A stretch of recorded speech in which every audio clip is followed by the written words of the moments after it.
What is going on, people? Welcome. Today we're going to do something a little bit different. Today we're going to go and do a little behind the scenes look and tour of the new podcast space. We're going to quickly go over some of the equipment that we use. Not going to get crazy to technical detail. And we'll also just do a little bit of a tour of the space and show you guys some other odds and ends as well. This should be fun. Never done anything like this before. Let's fucking do it. So this is the main podcast setup. This is probably something that you guys have definitely seen before. This is the backdrop. Let's take a closer look at our microphones. This is a Behringer XM8500. I did quite a bit of research beforehand to determine, what kind of microphones should I buy, etc. And this is the one that I ended up landing on. And you know what? To be honest, I'm actually super fucking happy with it. For what I paid, it didn't fucking break the bank. It sounds quite good. But definitely better than how we sounded before. It does pick up a little bit of noise from the table, but I don't think that has so much to do with the microphone itself, but more to do with like the stands and directly connected to the table and just the overall setup. We also kind of need to be better about it ourselves, not to fuck with the table too much. So those are awesome. Those have been working out fantastic. Those all feed in to our mixer, which is right over here. You can use, you can see we're using these fucking Fisher-Price XLR cables. And you know what? The reason behind the colorful XLR cables is not only because they're fucking colorful, but because it's all color-coded and I can tell which one is which when I'm trying to balance the audio. And what is this mixer? What kind of mixer are we fucking using here? This is a Behringer focus. X1204 USB. So it's also same brand as the microphone. And I've been using this mixer for like 5 years, I want to say. And it does everything I need it to do. Nothing fancy. The cool thing about it is that it has a USB connection, so it actually hooks directly up to my computer, and it can be used as a microphone source for my to capture with either Audacity or even OBS or something like that. And you can see it gets dusty as fuck. And so yeah, that connects to my computer, which is just around the back over here. And this is a fucking fire hazard. Don't judge me. Don't judge me. And this is the computer that we use to pretty much encode all of our live streams and record all of the actual audio and whatnot. And this computer is old as hell. I've had this computer since like 2011, but I've upgraded it and just kind of maintained it. This computer is now just for fucking utility. It's just for encoding and just for recording. Nothing else. And then up above we have some lighting. Doesn't that look fantastic? Look how fucking great that looks. We're using a couple LED panels, which actually really makes sense for our space and have been pretty awesome. This is a Viltrox L116T. This rolls right off the fucking tongue. Cool thing about this is that not only can you adjust the intensity of the LED light, you can also change the temperature if you want something with a bit more cool. Want something to be a bit more cool, if we want to be a bit more warm. And usually we have it pretty warm. So we got two of these Viltrox LED panels set up, and these guys are like $45 each on Amazon.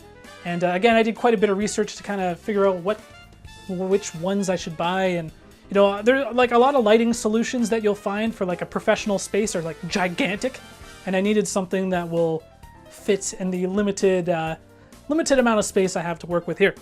And then sitting on a couple tripods right behind our little desk here, I have one of our Canon Vixia video cameras that we use to record, and there's usually another one mounted on the tripod over here, but of course I'm using that to record this fucking video.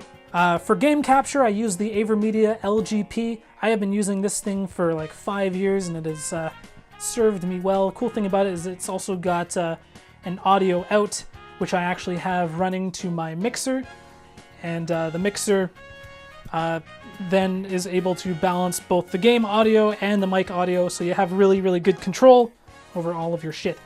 Also, from the back of the mixer, we have a couple outputs here for TRS cables. And I have a TRS to 3.5 millimeter cable, which goes from the back of the mixer into one of the Canon Vixia cameras that I use. And so not only can I record the audio to my PC, but I can also record directly into the video file by plugging it in to the camera, which is amazing. We also have a couple monitors set up. Can't really do a live stream without them. Both 24 inches, nothing special, but it's perfect for the space. I also frequently use the Audio-Technica AT2020. This is my most frequently used microphone. This is the XLR version. It's definitely the best mic that I own. These guys go for like $150 each. That's Canadian. And the only thing is, I only got one of these, so that's why we don't podcast with it. These lights that I used here on the floor, these are actually like outdoor lights. They're actually waterproof and everything. But you know, fuck it, I use it inside. I do what I want. Cool thing about these lights is that you can actually change color. So you want, you're playing something spooky or something like that. You're telling some scary stories on your podcast. You want to change it to red. Bam! You got a red light. Next, you got like yellow. Looks a little green. Whatever. Usually we just settle on purple though. Creates a pretty nice effect. I got a couple of these set up in the room. They're like $25 each. So on the wall here we have some artwork. We got BSB, Millennium, your boys, Howie, Nick, Kevin, Brian, and AJ.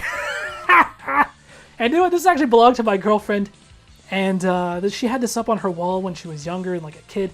And man, look at it. She even has like the glow in the dark stickers on it and shit. This does not get any more 90s. And then these two pictures, these were actually hand painted. These were done by my girlfriend, and she did a really fucking awesome job. And it's cool having something hanging in the background that's actually hand painted and handmade. So shout outs to her. They're actually really well done. And then beside those, we have one of the cooler pieces of fan art that we've ever gotten. This is actually a Phoenix Wright top tier podcast mashup. This is back when I used to slam tables all the time. I fucking love it. Then in the shelf in the background, we got the PSVR with the charging dock. A must have because it's a pain in the ass to charge those wands and whatever. Your boy Rick Sanchez.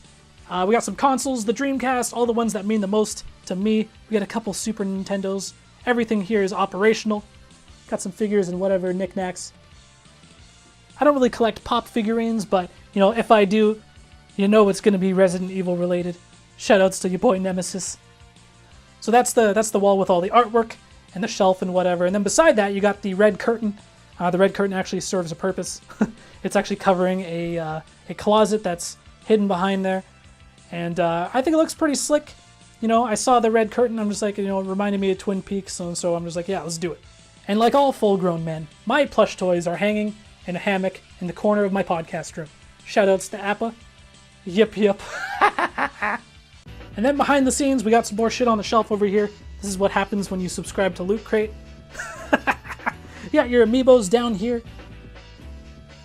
But that's all there is to see in the podcast room. Let's go take a look in the living room because there's more shit out there as well.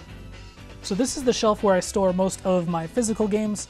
Not as much as some people, but everything that is in here is 100% quality, man.